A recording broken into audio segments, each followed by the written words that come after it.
Good afternoon, everyone. Good afternoon. Good afternoon from Portugal.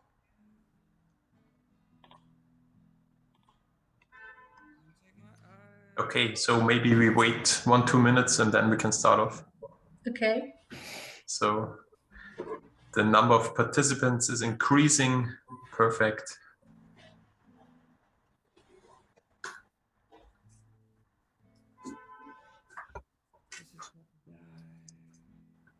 Hello from Spain.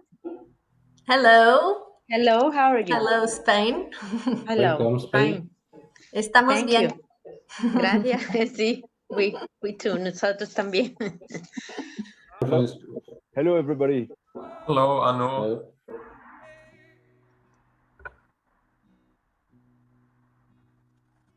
Very fine to see you all. Nice to see you too.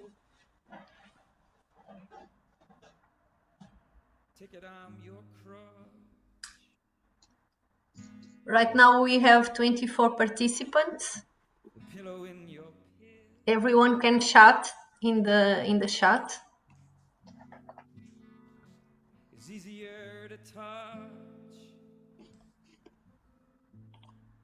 Hello, Miguel. Okay, so I think we can start, don't we? Yes, Miguel is It's connecting. increasing again. That's perfect. Ah, Miguel is also there. Perfect. Okay, dear ladies and gentlemen, dear colleagues, welcome to our UFE Talk.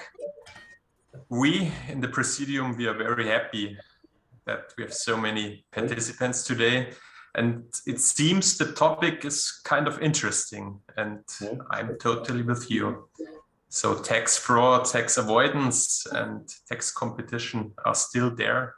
And it's a huge topic. Just think about all the Panama, the Pandora Papers, the blacklist of the European Union.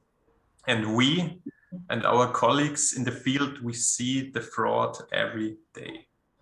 And we see that so many enterprises or rich people try to escape from paying taxes.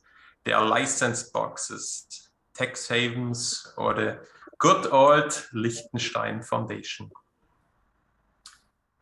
So it's definitely our DNA. We as tax and custom officers, we want to fight for justice. And sometimes we have the feeling that tax justice is not there in Europe. And so it's about the politics to help with good laws.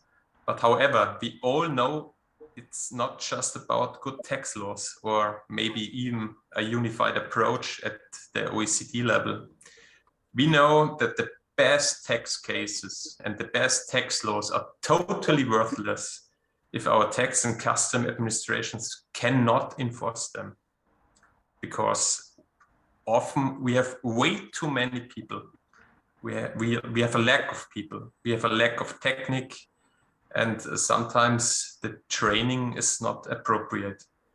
And today we want to talk about a totally new built organization which somehow seems to share our DNA.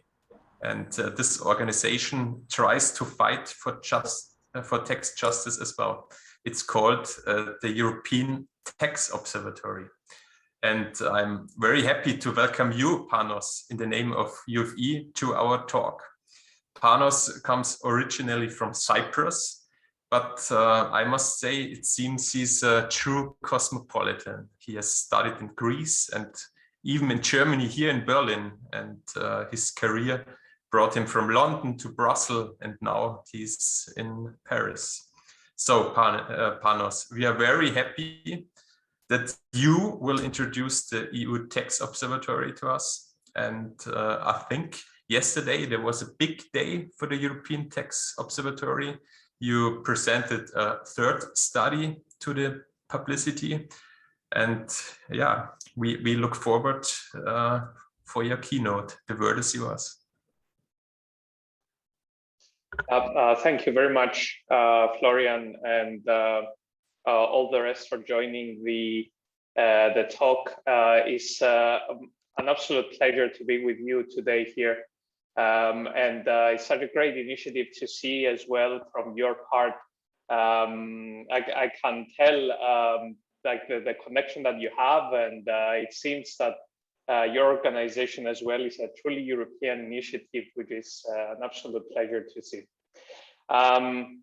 So thank you for the nice introduction. Indeed, I've been everywhere in Europe the past few years, but my research now focuses on taxation, and I'll be happy to present to you today what we do at the EU Tax Observatory. Let me share my screen. Can you all see? And if I can just, okay. I hope everyone can see. Yeah, good. Okay, indeed, a new institution in Europe. We are less than 1 year old, but still with significant activities to this day. And I'm going to present to you our mission, and I'm going to try and show you the main applications we have done so far, the main things that we have been working on, give you also an overview of the future activities, but as well, I'm open also to discuss and get your views, because I know the importance of being in the field. Actually, you are doing the actual work, and we are fighting the same war, but from analyzing data and doing research, but many of the things come from what you do. And so I know the importance of being in the field and knowing exactly what goes on. So what are we? We are a research center. That's the main function of the observatory. We work on the topics of tax avoidance, tax evasion, and issues that have to do with inequality. But most of our work have to do with avoidance and evasion. We also have other kind of research that touches upon taxation, but the main element is always avoidance and evasion, both for corporations and for individuals. We have three main outputs that we produce. We have reports, which are shorter pieces, very specific on political topics, timely topics. We have notes that usually complement the reports. For example, if something, a new development comes out like the OECD agreements, we might issue notes to complement the debate. And we also produce academic articles, because most of us in the observatory are academics. And so we do academic research that we send to journals, and then we present in academic conferences, and we follow the publication process. So our audience is usually threefold. The policy and personnel that work in policy environments. We communicate with the academic environment, but we also try to communicate with the public. We do so by having some dissemination activities, and we are very active in doing that. From the beginning, actually, we set up a whole network of contacts, and that is expanding slowly. And we have a number of events. We do outreach activities, one of which is today, coming and talking to you. And we deal a lot with the media. We have given interviews in newspapers, TV channels. And as I said, we also participate in academic workshops and conferences. We present our research. The last one is basically our main aim, to become a reference point for both policymakers, academics, NGOs, and other stakeholders that work on the field of taxation. This is the long-term aim of the observatory. So these are our main objectives. We produce research, as I said, at the highest scientific level. We're very lucky to have a research team made up from leading academics in the field, like Gabriel Zuckman, who is the director and is leading the observatory, Niels Johansen, who is in the University of Copenhagen. And we also collaborate. We have a board that is made up from leading academics in taxation, like Dina Pomerantz in Switzerland, and Thomas Riquetti, Michael Keane in the IMF. So it's a variety of institutions, and they advise us on our activities and the research program. The second objective is to promote inclusive, democratic, and pluralistic dialogue on taxation policy. So this is part of our outreach, and we want to actively involve other institutions in our activities. So we are not living, as academics usually do, in an ivory tower, but we try to be between policy and research, so as to include others in this research that we produce. And we also get feedback from people, but we welcome others to join in the debate. Our task, the third task, is to inform stakeholders of what is going on in research, because there is usually a lack of connection between policymakers and academia. So we are in-betweeners in this effort. And the last objective that we have is to propose and to develop different tools for the analysis of taxation. And this might range from analytical tools on a website where it can be useful to you or other policymakers in ministries of finance, and they can go and see what the effect of policies are, or from visualizations in websites. And I'm going to show you some examples that we have already published lately. We are completely an EU-funded project. We are expanding our our funding strategy as well at the same time, but the seed to create the EU Tax Observatory is a collaboration between the European Parliament and the European Commission, where they have the Parliament has put the funding with the agreement of most of the political parties, and the Commission is supervising our activities. But at the same time, we're independent. We are not a project that is controlled directly by the European Commission. And this is very important, because for anyone that has dealt with European issues, you would know yourself from your work that the power of the European Commission and the European Union in the field of taxation usually is non-existent, and it belongs within the member states. So the member states are mostly responsible for taxation policies, and to some extent the EU can intervene, but in matters of setting the taxation policy, the EU does not have a real power. And so the observatory is an attempt to create a common space and to work on topics that would interest the member states, and to have a common European approach, but within the framework that the EU allows. We have a main team that is based in Paris. Some members are based at the University of Copenhagen. These are the main host institutions of the observatory, about 15 researchers in total, but about 11 to 12 researchers are here in Paris at the Paris School of Economics. And we also have a number of support officers who are working with media. They're working with policymakers to disseminate the activities. We have other partners in this attempt. For example, the World Inequality Lab, which is based here at the Paris School of Economics and does work on inequality. And the associates like the DIW in Berlin, which is a very known economics institution.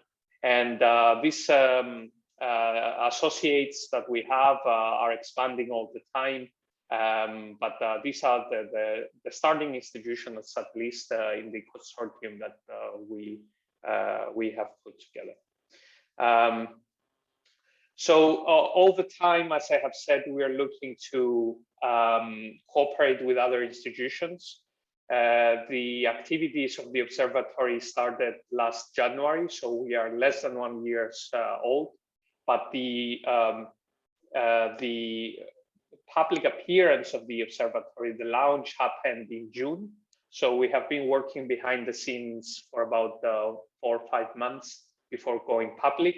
And since going public in June, we have started a number of collaborations with institutions and tax authorities. In particular, we have discussions with the Belgian tax authorities on working on a project on tax havens.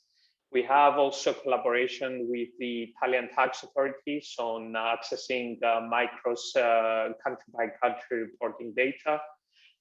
We have started collaboration with other universities around Europe.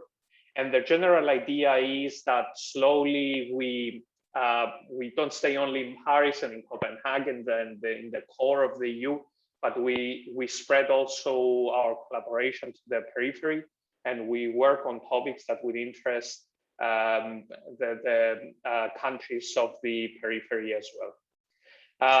And lastly, we have been doing lots of media coverage, media work, and for example, yesterday that we had our third report out. If you look around, you have noticed it being published in the main outlets in the EU, for example, Les Echos in France, and Der Spiegel in Germany, and Bloomberg Tax. So we are working with a number of media outlets to cover our activities. So let me talk to you now about our work program, and I will present very briefly our 3 main work areas. The first is a public repository of research in taxation. This is the first area that we have been working on, and you can find more in our website. The aim is to inform the public and the policymakers on the latest research that exists in academia on taxation. It includes short summaries with main findings of the latest academic papers.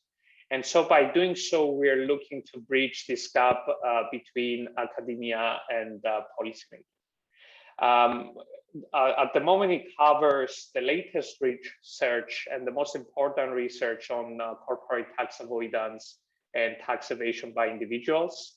It's research that has been published in leading academic journals, but also some working papers, latest working papers. And this is what we plan to do as the research becomes available. We make small summaries, we present the key findings, and if you go to our website, you will find the key articles there in the public repository. In the future, we are working on expanding this repository. We are adding constantly different topics. For example, currently we're looking to expand into including research on VAT, for example, and on tax gap and how to calculate and other methods. And yes, mainly summaries of articles to bridge this gap between policy and academia. This is set up already. It's a work that has been done. but it's constantly being updated.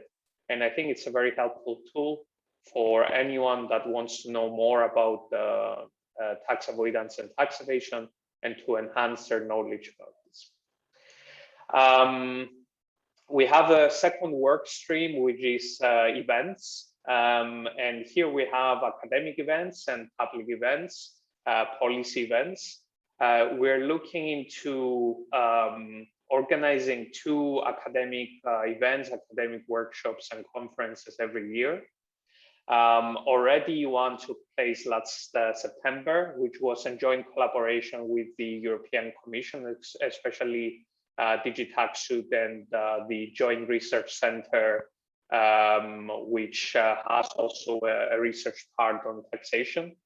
It was an online event. We had about 1,000 participants, and it was in 3 days with both academic and policy sessions. We had 3 policy panels, which included 2 commissioners, people from the IMF, the OECD, journalists working on taxation, that have worked on the Pandora Papers, for example, with the main topic being in this conference, tax evasion and tax avoidance. And of course, being at the end of September, the discussions at the OECD, as you can imagine, monopolized the discussions that we had. But in between panels, the workshop also was complemented by academic sessions. And so truly it was a collaboration between policymakers and academia in bringing both together and extracting the main findings, both from the policy world, but also from the academic world. And as the second workshop that is coming up, we are planning to organize something on tax gap methods, how to calculate the tax gap, meaning the difference between the tax that should have been collected and what is actually collected. Usually, tax administrations or ministries of finance in member states have a group working on this issue, a calculation either for personal income taxation or corporate taxation or VAT. And we're looking again to make a common collaboration between academics and tax administrations in sharing how each are calculating the tax gap. We're not yet sure when these would take place, but most probably it's going to be in April. We're looking to have an on-site event this time, if everything goes well with the pandemic. And most probably we plan for this to take place in Poland. So again, with our activities, we're looking to expand and to have activities in several member states. In addition to academic events, we have policy events that currently take place almost monthly. And these are structured around, they're short, sharp events, usually lasting for 1.5 or 2 hours. They follow work that we are doing, and to increase the impact, we present the research, and usually the research that we present is followed by a policy panel, either with policymakers, members of the European Parliament, or members of parliaments in European countries, or experts working on the issue, and we exchange views. We had the launch event in Brussels in June, which was one of the main events attended by MEPs and commissioners in Brussels, so quite a high-level event. And then we had one event on banks and their activity in tax havens, which followed the report that I will present to you later on. We had an event on the minimum corporate tax rate in October, quite timely with the agreement of the OECD. And at the 30th of this month, we're having a report.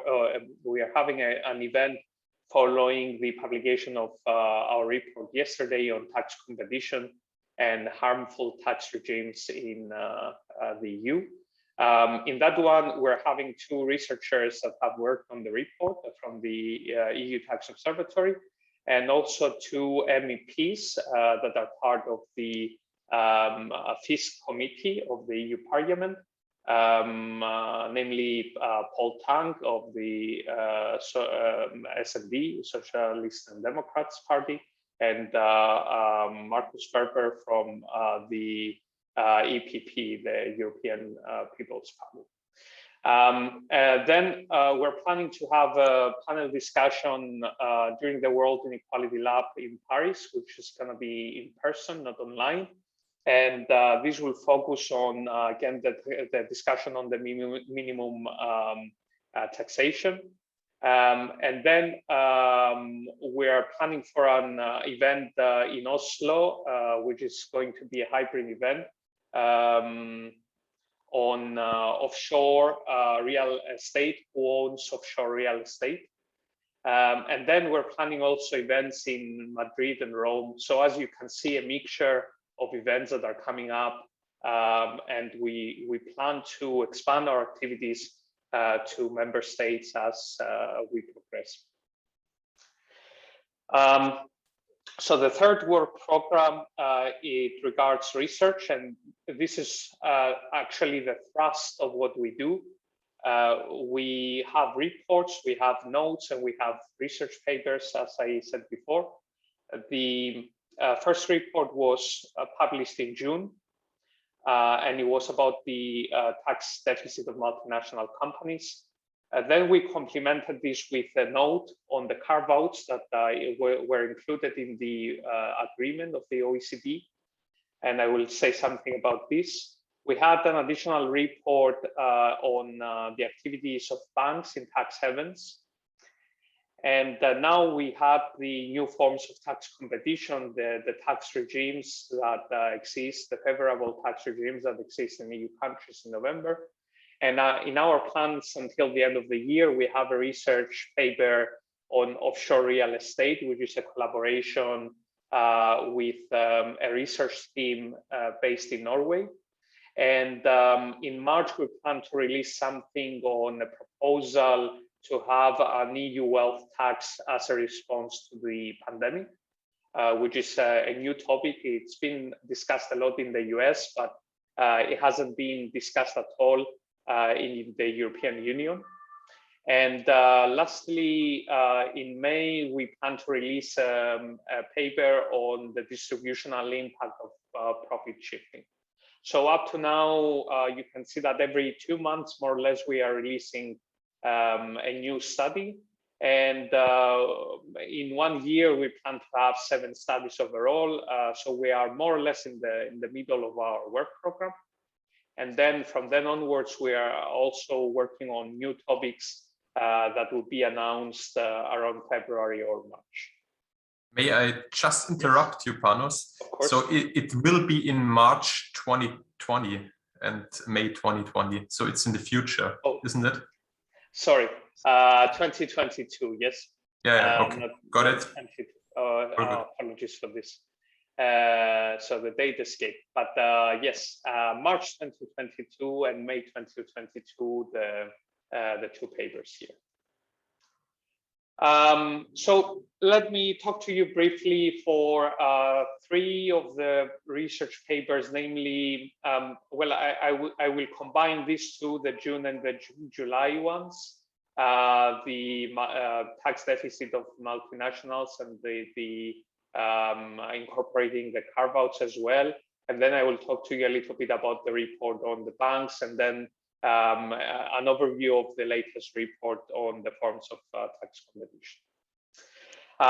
But nothing special here, just the main findings and what we're trying to do, so that you get a sense of what we're doing in our research and how it can be useful to you.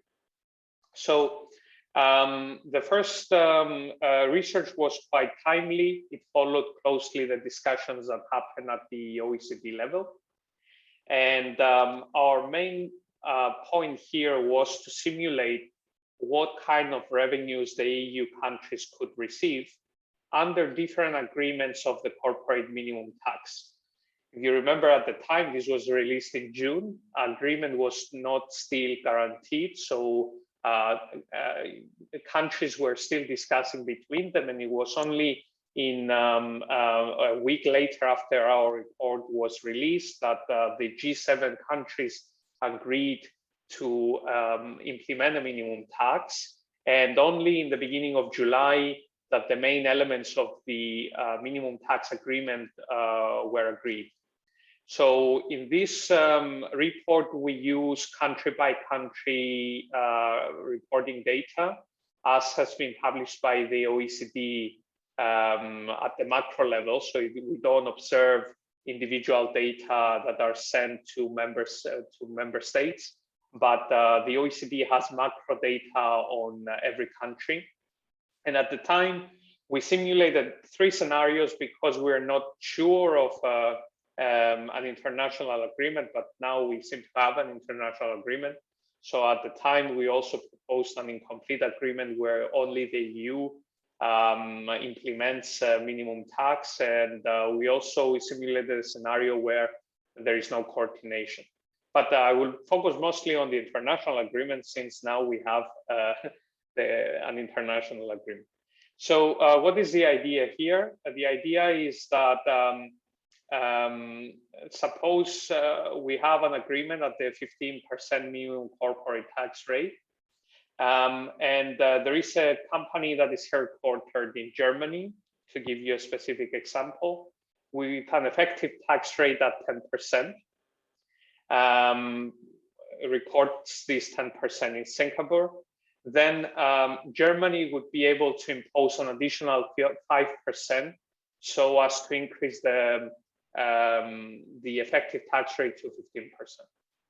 In simple terms, this is what the DL is doing, at least in the Pillar 2, in the minimum tax rate. And of course, there are now carve-outs that I will talk a little bit about later. So at the macro level, we observe what countries are recording, if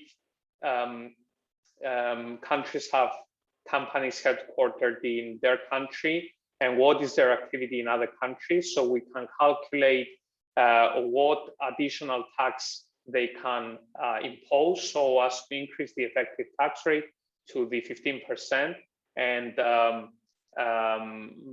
bring the effective tax rate of companies in accordance to the minimum corporate tax deal. And these were our main findings in June. So at the 15% minimum tax rate in the EU, all the EU countries, we were calculating about 50 billion extra in tax that these multinational companies had to pay. If there was a 21% minimum tax rate, this amount increases to 100 billion. And at 25, it increases to 170 billion and so on. At the time, we proposed somewhere in the middle, so at 21% would have been more beneficial for countries because the tax revenue from multinationals would have increased to around 100 billion. But with a 15% rate, these are about 50 billion that the EU countries should be expected to collect. Yeah, and this we're talking about multinationals here. So the Pillar 2 applies to multinationals with gross revenue above 750 million. So these are large companies. We had a follow-up note because during the agreement, it became apparent that the countries agreed also to have some carve-outs in the deal. And the carve-outs are what? Basically, they water down the deal a little bit. So we are critical to the carve-outs. They allow companies to exclude part of their profits. So if they have income from assets and payroll in a country, they could exclude this income. So this waters down the final tax that we expect to collect. If I can comment on this, basically, it was an attempt by developing countries to include this 8% of assets and 10% of payroll, so as to make sure that some activity goes to developing countries. And so if they build a factory and they have a personnel there, they give multinational companies an incentive to have some activities there, and so as not to move their activities to headquarter countries. But we find that overall this inclusion of 8% of assets and 10% of payroll has a significant effect on the overall tax rate that can be collected by EU countries in particular. And it also reinforces the competition between countries to give these specific incentives so as to attract multinational activities in the countries, and for multinationals to lower their tax liability. This is what we find when we redid the estimation with the final deal. This is the latest estimate that we have from October. We find that under the current agreement, at the EU as a whole, we should expect to have 83 billion as a deal stands when we have no carve-outs.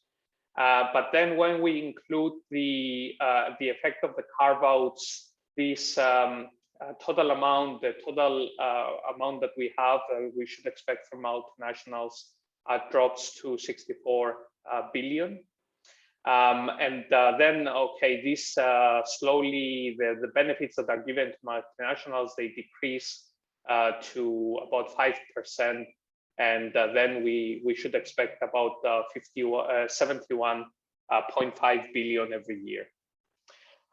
There is a breakdown per country as well. So it's using the latest data from the OECD. So you can see, based on your particular country, what the extra revenue should be from the Pillar 2, at least, of the OECD agreement. We have put a comparison here as a percentage of health expenditure, which I think is very topical now with the current pandemic, but also as a percentage of corporate tax rates. And you can see here, of course, that the biggest beneficiaries of the Pillar 2 agreement are countries that have significant headquarters of multinationals based in the country. So Belgium, for example, and Ireland. For Ireland, the increase in tax revenue from the 15% rate is 137%. And Luxembourg, for example, should expect 5.8 billion extra billion coming in from the deal. But more or less all the countries have should expect some revenue coming in from the Pillar 2 agreement. And this is the latest estimates when we apply the carve-out. This without the carve-out, the first column here, and the revenue reduced a little bit when we apply the carve-out. So this is what the countries should expect from the latest OECD agreement, according to the latest data. To complement what we are doing, we have a simulator so you can go and play, and it becomes very useful for tax officials or individuals, or even the general public working on these things. So all of our research is accessible, is openly accessible, and you can choose the different simulation that you want, and also the different tax rates. So we have a tax rate from 10 to 50%, and you can see what the revenue would be according to the latest data, based on the tax rate that you apply. Of course, this is forward-looking, so we're thinking that 15% rate is quite low, and this gives a chance for policymakers to calculate what the revenue could be when we have a higher rate. In addition, in working with CBCR data, we also have a visualization of the OECD data. So you can see, for example, you can choose your country, and you can see where multinationals have their activities. So I think it's quite useful as well. And this makes very clear how, according to the particular country, how the OECD deal is working. All of our research on the OECD agreement up to now has been on pillar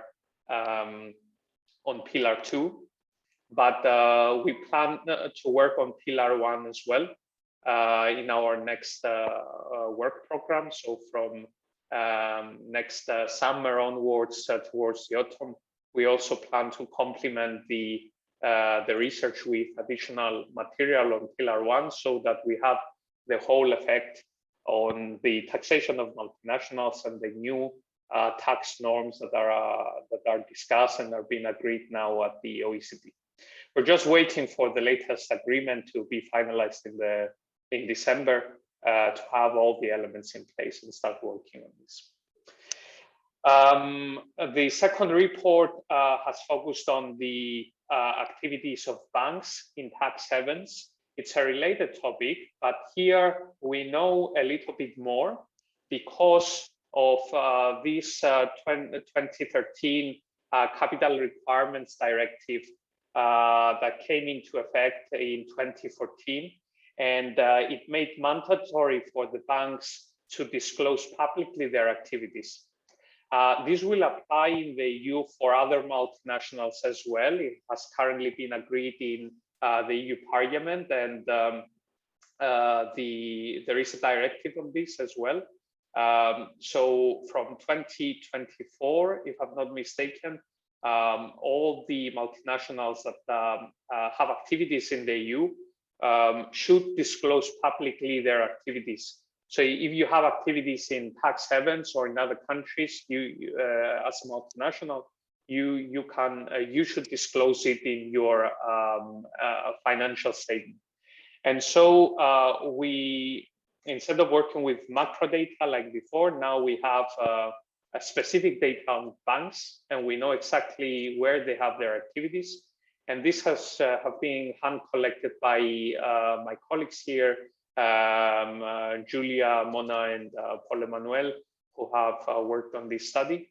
And we know a little bit more, and this is the future, basically, what we would be able to do with multinationals and their activities.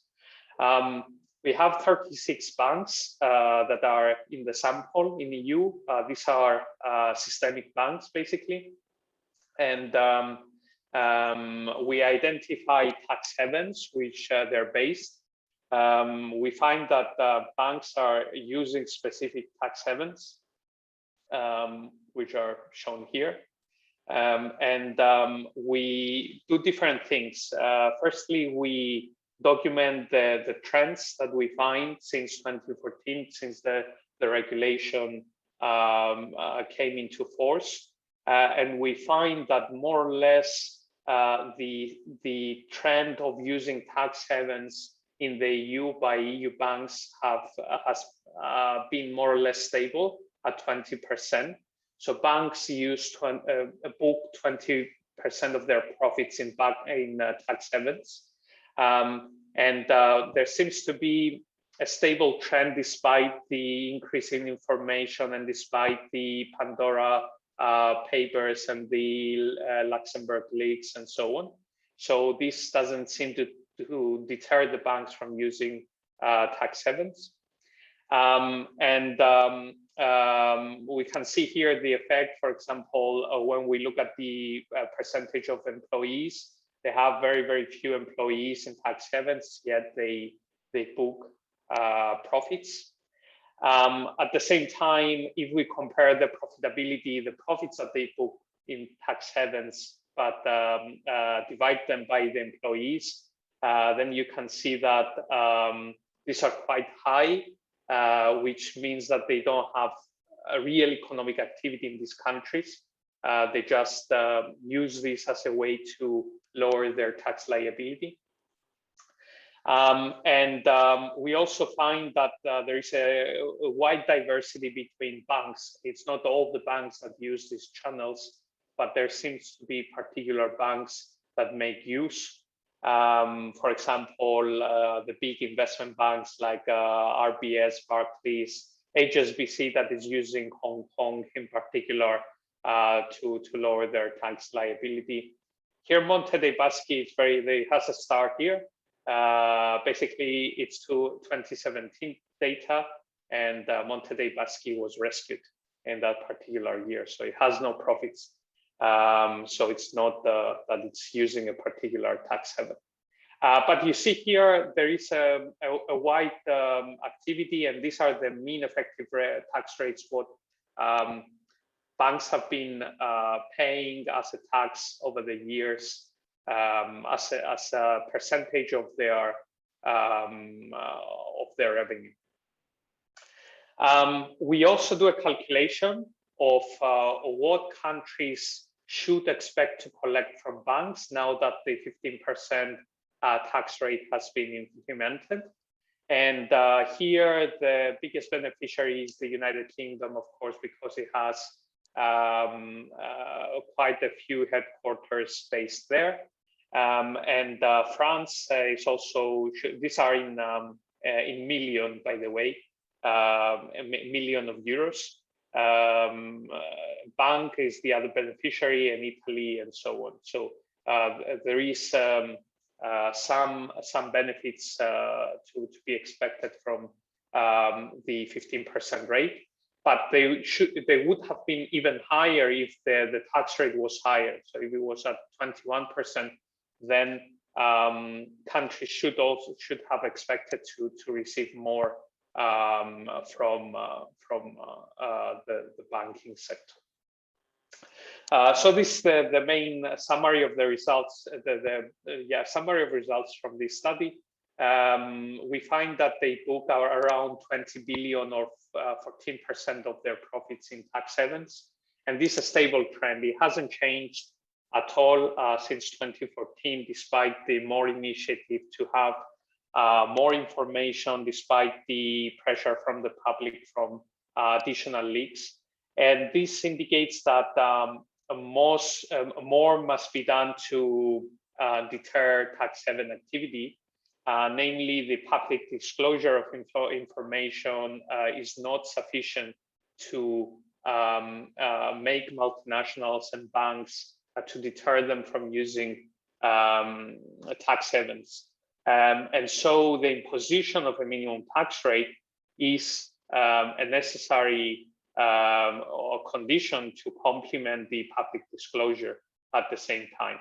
But to be effective, also a much higher percentage should be eventually imposed. So at the moment, we're calculating that at the 15% rate, depending on the financial year and the profits that banks make, we should expect 3 to 5 billion from the banking sector. But this double and triple if this is increased to 25% of a minimum tax rate. And at 21% minimum tax rate, we're somewhere in the middle, 7 to 8 billion of extra tax revenue. Don't know if there is a question in the chat.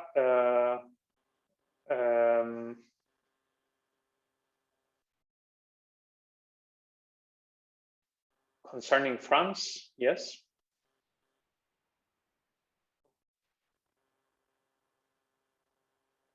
Let me come back to it at the end, yes. Right now we have no questions, but Okay. please, for the ones who are participating, you can put your questions in the questions and answers. So these are the main results of the second report. And let me very briefly talk to you about the latest report that we released yesterday. This is the first time that the results are presented. Actually, there will be a comprehensive event at the end of the month on the 30th of November, which I welcome all of you to join and find more from the researchers themselves, my colleagues Eloi, Sarah, and Gaspar.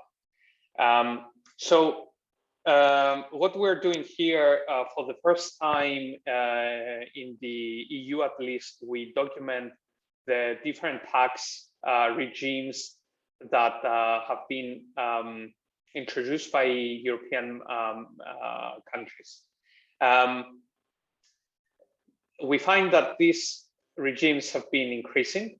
In the past, maybe it was only Monaco. Now it's many countries that have been introducing preferential tax regimes.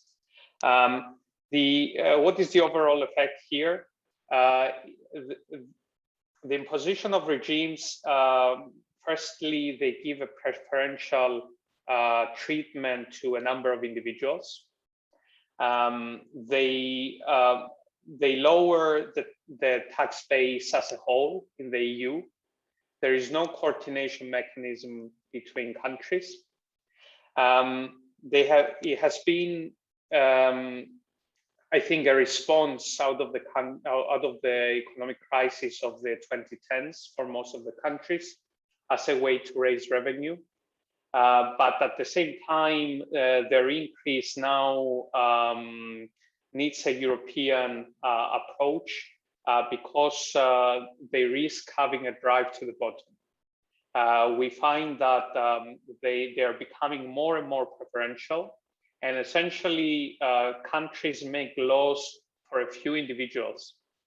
This will happen. So in terms of fairness, we signal that maybe we're reaching the limits of these regimes, and that it's narrowing the tax base of other countries. So rich people or pensioners or high-skilled workers are moving within the EU to go to a country, and by this movement, they lower the tax base of another country for a benefit that they can get in one of the other countries in the EU. We create a ranking of aggressiveness of these regimes, and overall, we note these increasing trends that happens in the EU, and we calculate based on the data that we can find, because the ministries of finance and the different countries have not been releasing a lot of data. But for the regimes that we could find data, we note that if these regimes are to be abolished, then countries should be gaining in the EU about 4.5 billion every year, which is equivalent to the annual budget of the Erasmus program. So it's quite a big amount if we take this calculation to the EU level. This is the increase in personal income tax, is where the biggest increase took place. In 1994, there were only 5 regimes. Now they're approaching 30, and they are increasing. There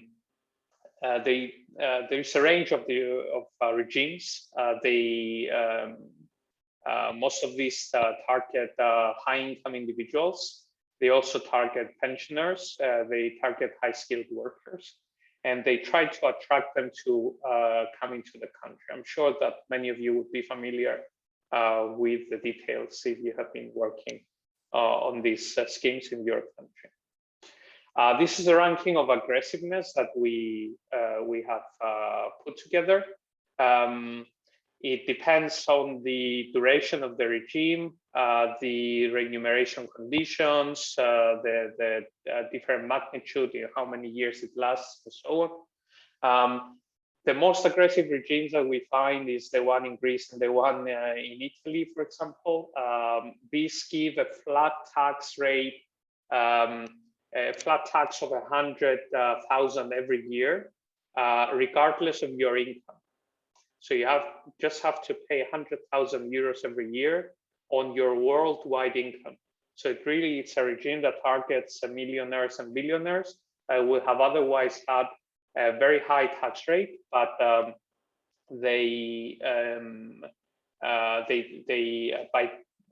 moving their tax residency either in Greece or in Italy, then they just pay a flat tax every year.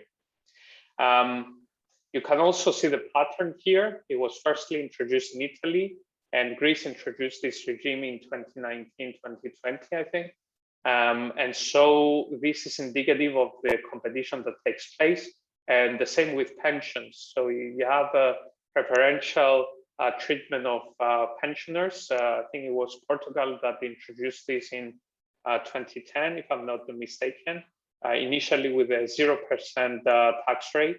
If pensioners move their tax base, now it's charging 10%. But you can also see the pattern.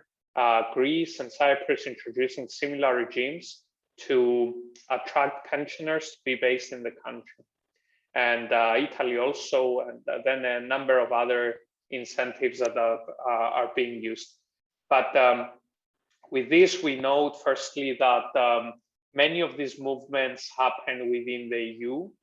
It's not always the case that you have individuals moving outside of the EU. So it's a beggar than neighbor policy, really. The 70% of the movements, at least in the data that we can find, happen from an EU country to the other, which means that it lowers the tax base of one country and benefits the other country. The other trend that we find is that, as I have said, that countries copy each other, and this is an indication of a drive to the bottom. So we should expect in a number of years, many countries introducing these policies and having an overall negative effect in European countries. And of course, if rich individuals don't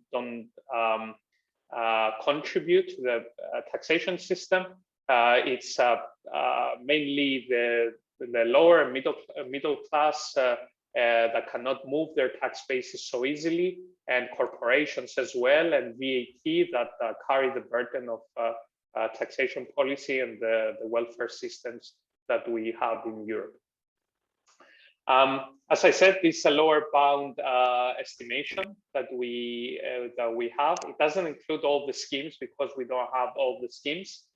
And what we calculate here is the effect, the average gain per beneficiary from all these systems, and what countries would gain if they were to remove these systems in the first place. So instead of having a flat tax at millionaires and billionaires in Greece and Italy, for example, they decided to remove this and tax them as any other individual in the country.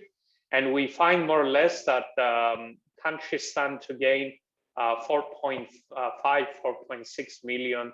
And this is a very, very conservative estimation. We think that the amount, when including all the systems, would be much, much higher. We also analyze corporate benefits like patent boxes that have been introduced, but you can find more in the report. I think I'm reaching the limits of the presentation, close to 1 hour now. And we basically make some recommendations, which is one is there is a code of contact group in the EU Council where it coordinates on issues of corporate taxation, VAT, for example, and so on. And we think that the EU could benefit from either a new group working on these schemes or extending the code of contact group mandate to include also these systems. So we really need a system of coordination within the EU on these new policies.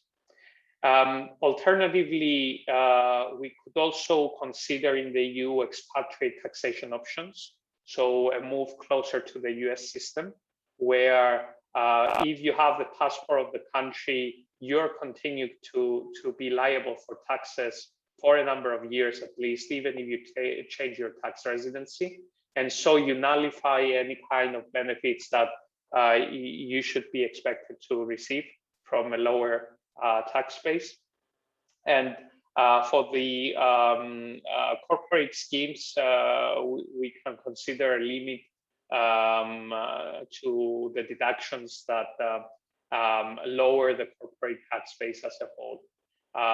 So at the EU level, there could be a coordination between different instruments.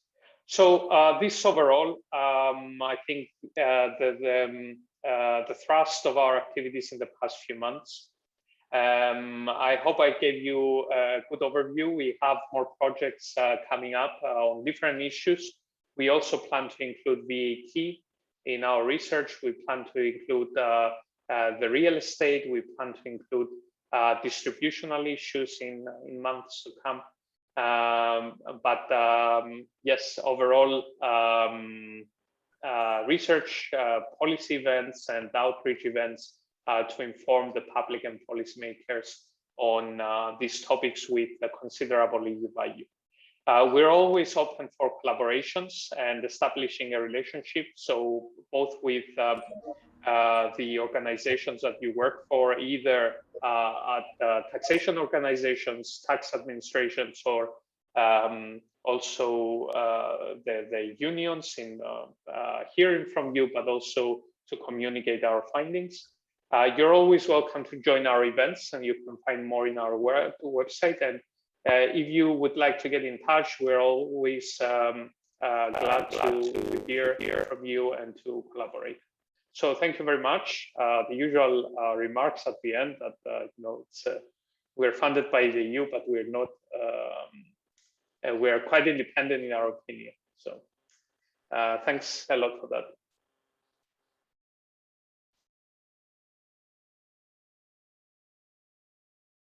So if you have any questions, I would be glad to hear. There are two questions. There are two questions in the questions and answers from Fernand Muller. Fernand asks, after the implementation of the specific EU directives and the EU Commission and the OECD no more consider Luxembourg as a tax haven, how do you comment this?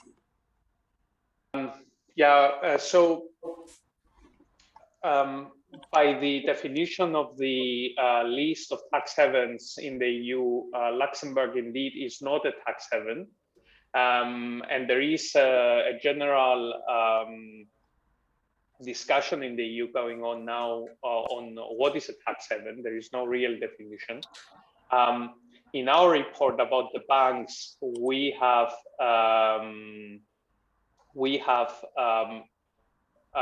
considered Luxembourg as a tax haven used by banks, and this is because we have taken specific criteria if banks use specific countries, and we have used the criteria of profitability by employee, and it seems that a lot of funds are being channeled towards Luxembourg. Of course, this is our own definition, and we are free to make our own opinion, despite what the EU considers as a tax haven or not. Yes, so I mean, this is what I can say. Okay, he also asks if there is a cooperation between the observatory and the University of Luxembourg. No, currently not. And I don't know if they are working on these issues. But yeah, I mean, if we have the possibility to collaborate, we will be glad to collaborate with the University of Luxembourg. In our research in general, Luxembourg is quite an interesting case because it is in the EU. There is a lot of activity of multinationals. This is true, but at the same time, is not a tax haven by the definition of the EU. So it's mostly the tax havens in by definition of the EU. We are third countries, but you know, I'm from Cyprus, and you know, with the 12.12 or 12.5% taxation, I cannot say that it's not a tax haven. It is a tax haven. And each of these countries, small countries, this is the model that have been using, and also Ireland is, and also Malta is. And so, yeah, there is a general discussion about what makes a tax haven. But in each of our cases, we try to make a direct comparison, an empirical comparison, where we take, for example, the profits per employee. So they have lots of profits booked there and very few employees. This is an indicator of booking profits there. And also assets. If they have very little assets there, they just have a very small office open, but they have huge profits booked, then this is an indicator of the country being used as a way to channel profits and to lower their tax liability. Okay, thank you. Panos, may I ask you a question? Yeah. If you think about tax havens, of course, we all know the so-called blacklist of the European Union. And for example, in Germany, we made a so-called tax haven avoidance law. And we are referring to this blacklist of the European Union and just to this blacklist of the European Union. And if we think about yeah, even some countries within the European Union, we saw it in your reports. What do you think about this blacklist? Is it just a political list, or should we somehow push the European Union to bring more countries on the blacklist, or how do you think? How do you see the situation there? So there is currently a discussion about reforming the list. Most of the people working on this think that the list don't go far enough. There's also a list on the done by the OECD. It would be quite difficult to get European countries that are sitting in the council to agree that themselves that they are tax havens. I mean, they are the ones that are voting about this, and it would never pass the European Council. And that's why that's one reason for our existence as well, because we are quite independent in saying what's going on and putting pressure on the countries. I think there should be reform. That could be ideal, but I see this to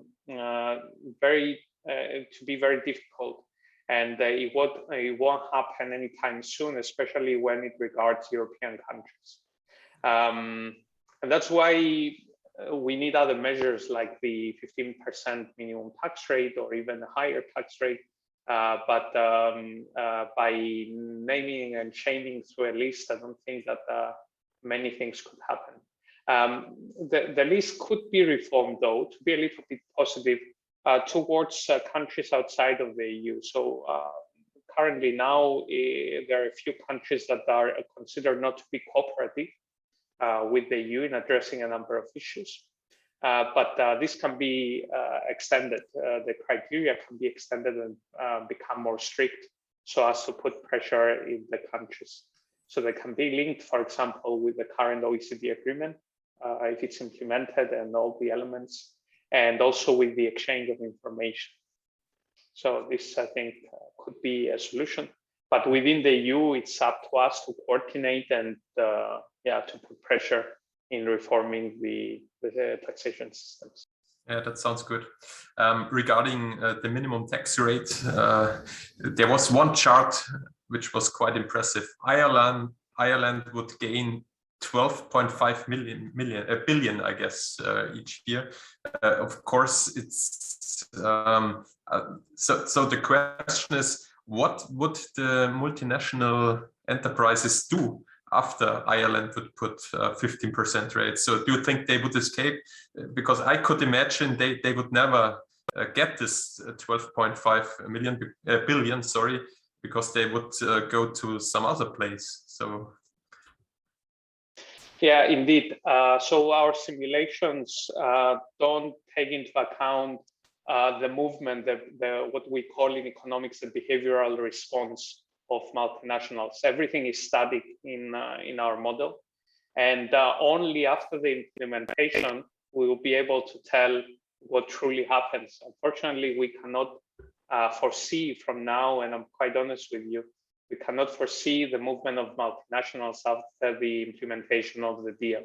So currently, as it stands, Ireland gets so much extra revenue because it has multinational countries headquartered in the country, and so it will have to impose a rate higher so as to reach the 15%. But if multinationals don't find this a reasonable way to make their profits, maybe we can see a movement. There is an incentive that we see from now that's coming from carve-outs. Carve-outs is one way to lower their tax liability. So if they spread their activities in such a way so as to be based in many countries and to take full advantage of the carve-out, then they could have a lower tax liability. So maybe that's an expectation that we have, but we're also expecting eagerly to see how they move after the agreements are implemented.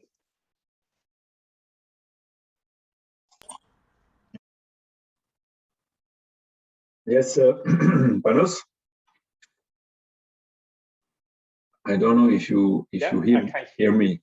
Yeah, Arnaud, I belong to the French Union of Higher Grade Customs Officers, and my question deals with your different subjects of study. Your themes of study are targeting corporate tax or income tax. And are other fields of taxation also included in your works or future themes of study, such as VAT, excise duties, maybe also customs rights and duties, or even informal economy? I think about the development of Bitcoin and its speculative effects, allowing legal or illegal transactions without any taxation.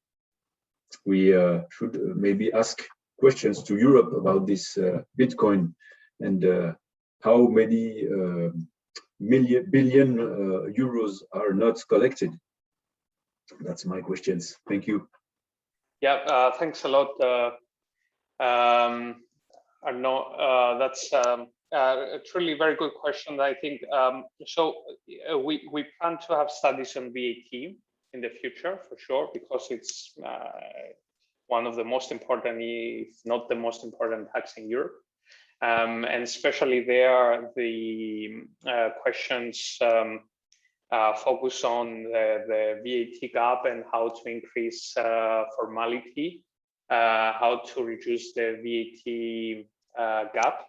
My own research is based on this, especially new forms of payment, electronic payments, for example, the effect of paying by card and all this. We also have our own research activities that are focusing on this, but we plan to work on VATs for sure. Another area of VAT that we're planning to work on is the revenue effects of a common VAT in Europe. So we're pushing the boundaries a little bit. Let's say countries agree on a common VAT in Europe. How much revenue could they collect from this? Taking into account as well the trouble of avoiding all the complexities of declaring in one country a different tax rate and in another country a different tax rate. So having a common VAT in the EU. On excise duties, we don't have any projects, fortunately, that we have been thinking of, but maybe it's something for the future. And on the Bitcoin, yeah, it's very interesting, actually, because there is no currently any research on how the Bitcoin or any other currencies, digital currencies, should be treated. We see this also as a form of storage of wealth that could also be taxed. There is an open question, how should it be taxed? We don't know. It has never done before, it's a new form. But if you see also a number of countries now, I think Salvador or somewhere in the Caribbean, they're introducing a scheme where they give tax residency even if you invest in Bitcoin. And so it's truly starting to be used as a source of wealth. And yeah, maybe a few countries in Europe would be keen to introduce such measures. So these are the plans. We don't have plans also to work on customs for the moment. So all of our activities have to do with taxation.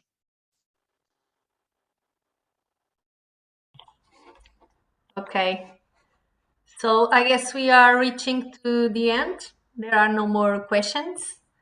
So I would like to thank to you, panels, for introducing us to the EU Tax Observatory, its mission and activities.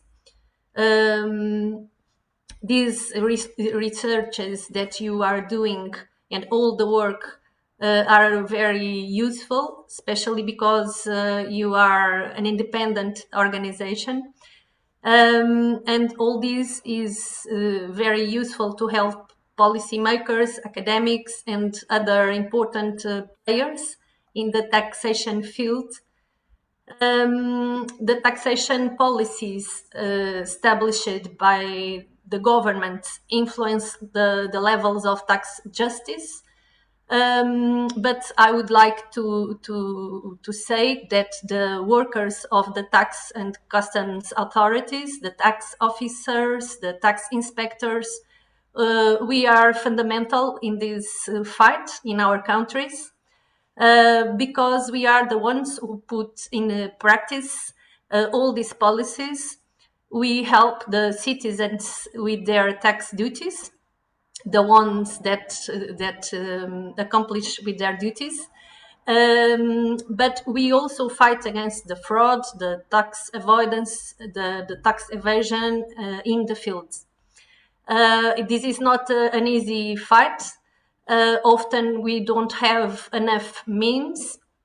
We often work with bad equipment, lack of human resources, sometimes lack of training. But even so, we fight every day for more justice. And I would like to thank to UFE that represents tax and customs officers from all Europe. And also thank to the technology that makes possible to stay all here together at the same time, because this way we can feel we are a bigger group and share information and experience together.